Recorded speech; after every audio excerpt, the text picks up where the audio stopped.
यहाँ से ये 9 केसेस बचे, राइट? हाँ, 9 केसेस। अब इन 7 केसेस और 9 केसेस से टोटल हमें लगता है कि कुछ भी हम सेट कर सकते हैं वैल्यूज, पर a प्लस बी और a माइनस बी को देखेंगे तो हमें उससे भी कंडीशंस मिलेगी। पर उससे पहले हम एक दूसरा काम करते हैं, m plus n less than equal to 99 वाली जो कंडीशन है वो दिक्कतें कर सकती है। तो अब मैं यहाँ पे साइड में ब्लू इंक से लिख रहा हूँ कि हम हर एक n के साथ क्या क्या m ले सकते हैं। 22, n को 22 डाल दो इस इक्वेशन में, इसको मैं कहता हूँ इक्वेशन 1। इक्वेशन 1 में n को 22 डालेंगे, m 77 या उससे छोटा होना चाहिए, यानी कि 1 2 3 4 5 6 7, शुरुआत की 7 वैल्यू ले सकता हूँ मैं 18 से लेके 72 तक। n को मैं डालता हूँ 33, m 66 से छोटा होगा, यानी कि 18 से लेके 63 तक। n को मैं 44 डाल देता हूँ। अब n को 44 डाल दिया, m 55 से छोटा होगा, यानी कि 18 से लेके 54 तक। n को मैंने 55 डाल दिया और 44 से छोटा होगा, यानी कि 18 से लेके 36 तक। 55 के बाद मैं उसे 66 करता हूँ तो 33 से छोटा होगा, यानी कि 18 से लेके 27 तक। अब मैं इसको 77 ले देता हूँ, यानी कि 22 से छोटा होगा या इक्वल, तो सिर्फ 18 ही बचा। और अगर मैं 88 ले लूंगा, यानी वो 11 से छोटा, तो एक भी वैल्यू नहीं बची। 18 वाली वैल्यू के लिए, मतलब 88 वाली वैल्यू के करस्पॉन्डिंग कोई वैल्यू नहीं आ रही, तो हम 88 और 16 वाली वैल्यू को भी हटा देते हैं, राइट? अब हमारे पास क्या क्या केसेस बचे, हाउ मेनी पेयर्स, हमें पेयर्स ही गिनने हैं। यहाँ पे 18 से लेके 72 तक, 18 ये 9 के मल्टीपल्स में सीरीज चल रही है, सो 1 2 3 4 5 6 7।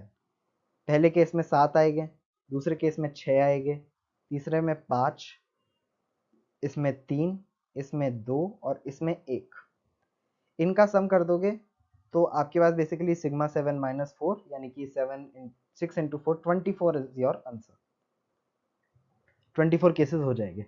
अब ये भी मैं टेंटेटिवली ही सॉल्व कर रहा हूँ, हो सकता है सोल्यूशन में कि a माइनस बी की कोई ऐसी वैल्यू आ जाए जो परमिसेबल ना हो। ऑल्दो यहाँ पे आनी नहीं चाहिए, तो एक बार आप अपनी कैलकुलेशन में आपका 24 के आसपास आंसर आ रहा है तो हो सकता है वो भी सही हो। अब अगला, क्योंकि यूट्यूब अलाउ नहीं करता, तो बाकी के क्वेश्चंस मैं इसके पार्ट 2 में अपलोड करता हूँ।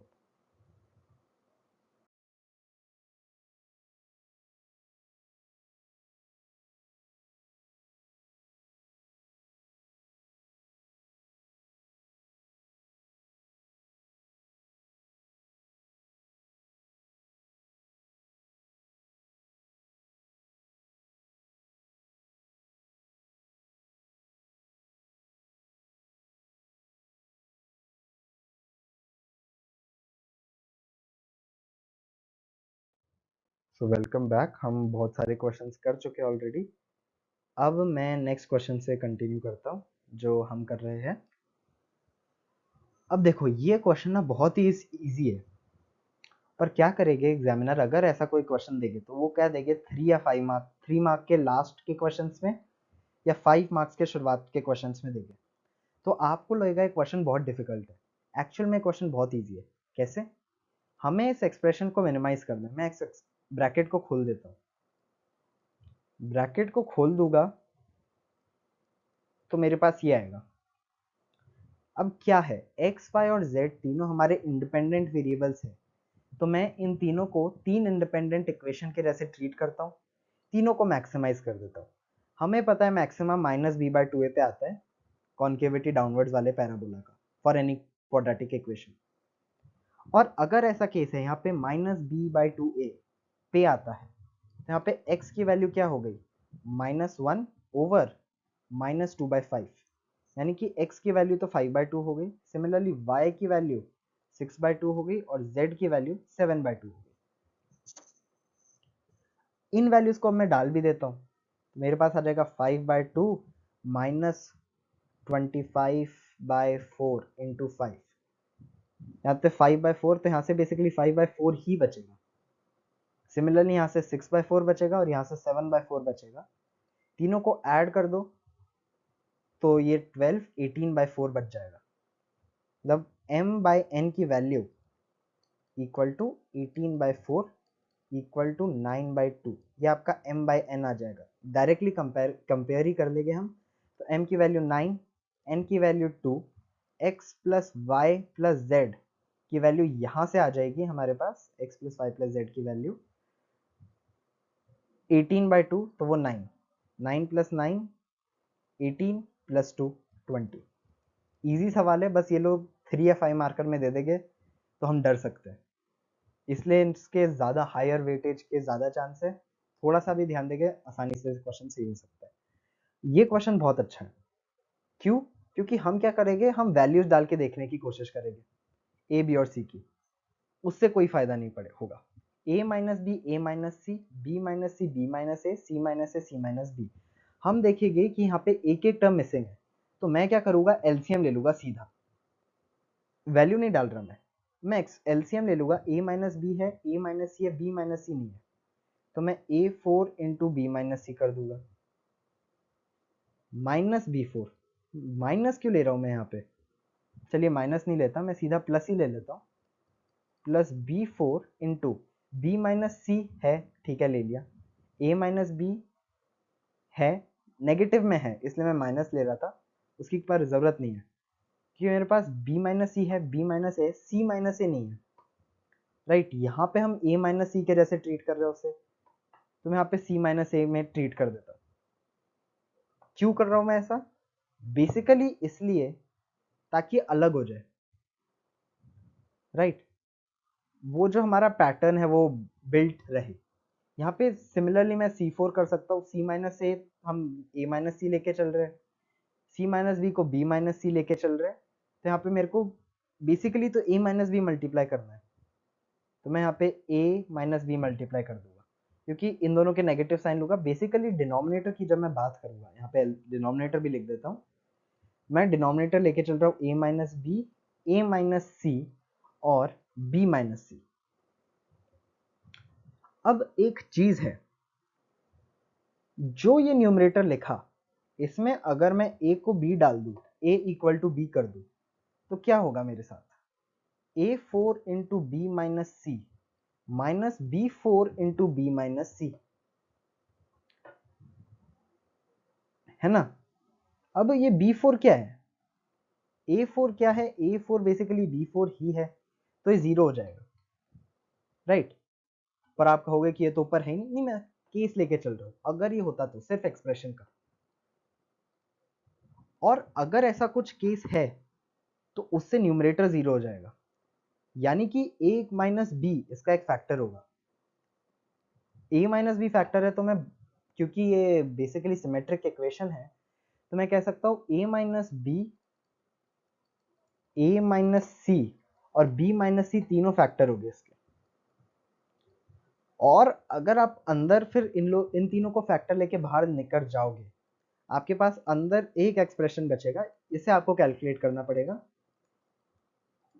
ये एक्सप्रेशन बचता है कुछ ऐसा, डिनोमिनेटर भी है आपका, ये तीनों ब्रैकेट्स ही है, तो ये ब्रैकेट्स तो कैंसिल हो गए, आपके पास सीधा सीधा ये टर्म बची। इस टर्म को भी आप कैसे लिखोगे, इस टर्म को मैं लिखूंगा a plus b by b का होल स्क्वायर। इस टर्म को मैं एक दूसरा कलर पेन यूज लेता हूँ, a प्लस बी का whole square plus b plus C का whole square plus a plus C का होल स्क्वायर बाय 2। इस चीज को मैं ऐसा लिख सकता हूँ।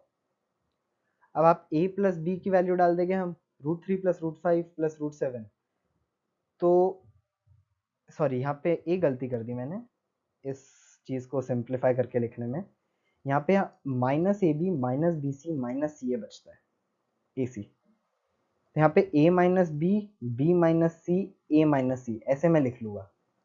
इस बाद मैं यहाँ पे लिख रहा हूँ a माइनस बी क्या हुआ, 2√5, तो 4 इंटू 5 20 हो गया, प्लस b माइनस सी कितना हुआ, b माइनस सी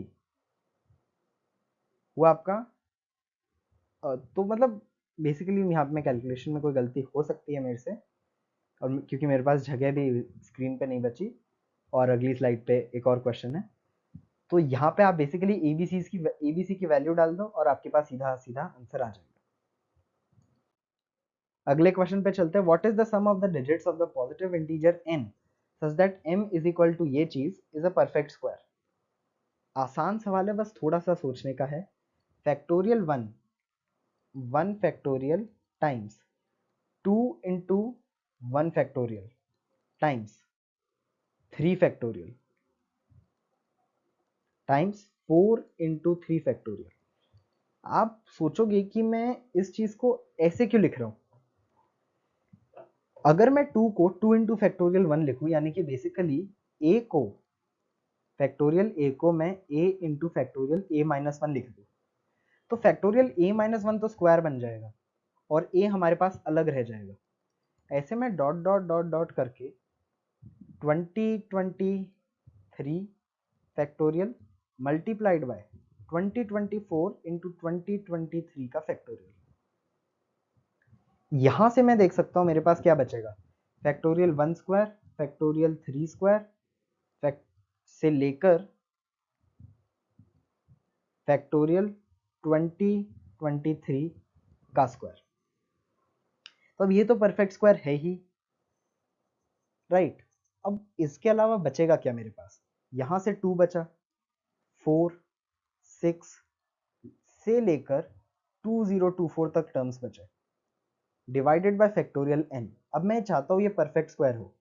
ऊपर आप देखोगे तो मेरे पास 1012 टर्म्स है, तो इस वाले पूरी चीज में से मैं 2 रेज टू पावर 1012 बाहर निकाल लेता हूं। अंदर मेरे पास 1 टाइम्स 2 टाइम्स 3 से लेके 1012 बचेगा डिवाइडेड बाय फैक्टोरियल n। अगर ये परफेक्ट स्क्वायर होना है तो सीधी बात है इन दोनों टर्म्स को काटना पड़ेगा, और इनको कटना पड़ेगा तो यानी कि n की वैल्यू 1012 ही आ गई। अब इस क्वेश्चन में सम ऑफ डिजिट्स पूछा है तो 4 हो जाएगा। पेपर में वो कैसे पूछ सकता है, 506 253 23 इंटू 11। वो बोल देगा इसको सबसे बड़े जो इसके प्राइम फैक्टर्स है उनके सम के टर्म्स में एक्सप्रेस करो, तो उस हिसाब से आपका आंसर आ जाएगा 34। बेसिकली मैंने उसे फैक्टराइज कर दिया। 23 और 11 उसके सबसे बड़े नॉन रिपीटिंग प्राइम फैक्टर्स हैं, तो उनका सम भी पूछ सकता है वो। पर इस क्वेश्चन में जो अभी लिखा हुआ है उसका आंसर तो 34 ही है।